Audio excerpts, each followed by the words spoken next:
Salut à tous, c'est Frenchborg, j'espère que vous allez bien. On se retrouve comme d'habitude sur Stephen et aujourd'hui on va parler des gemmes, ces petits bijoux, ces petits diamants que vous pouvez clipser dans vos sockets sur vos sneakers. Alors à quoi ça sert? Qu'est-ce qu'on peut faire avec? Existe-t-il différents types de gemmes?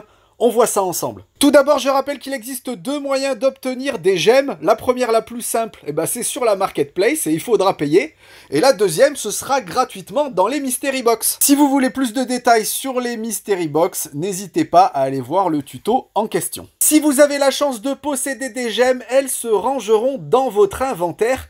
Section gemmes. Vous pourrez alors vous rendre sur votre basket et si vous avez une socket de débloquer, vous pourrez y clipser une gemme. Ça boostera l'attribut en question. Ici, dans cet exemple, je clipse une gemme d'efficience de level 1 sur ma basket et vous voyez que ça booste ma petite barre d'efficience. Bien entendu, il faut que la socket et la gemme correspondent. Il faut une socket d'efficience pour une gemme d'efficience. On ne fait pas rentrer un carré dans un rond. Vous pouvez bien entendu retirer votre gemme de la socket en cliquant sur cette dernière et en appuyant sur le bouton Remove Gemme. Celle-ci ne sera pas détruite mais retournera dans votre inventaire. Vous devez savoir qu'il existe jusqu'à 9 niveaux, 9 levels de gemmes et plus la gemme est à un niveau élevé, plus votre attribut en sera boosté. Et justement, pour savoir ce que la gemme va apporter à votre sneakers, à votre attribut, il suffit de cliquer dessus et d'en regarder le détail. Ici, cette gemme d'efficience de level 1 boostera de 2 points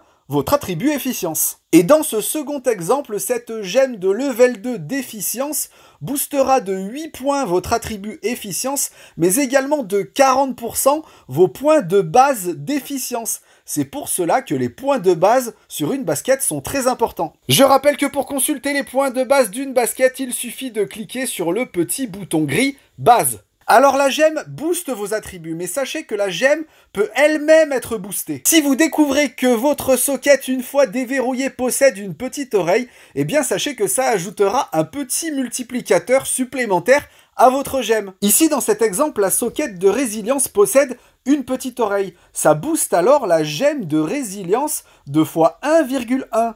Soit 10%. Et cela peut aller jusqu'à 50% si vous possédez les 4 petites oreilles sur vos sockets. Parlons maintenant rapidement de l'outil de fusion des gemmes. Je dis bien rapidement car ça méritera une vidéo dédiée. Mais sachez que vous pouvez fusionner 3 gemmes identiques de même type, de même level, pour espérer obtenir une gemme de level supérieur. Je dis bien espérer car il y a un pourcentage de chance de réussite. Et si comme dans cet exemple cela échoue, eh bien vous perdez tout. Je rappelle que vous pouvez vendre une gemme sur la market au prix que vous souhaitez, mais également la transférer de wallet à wallet.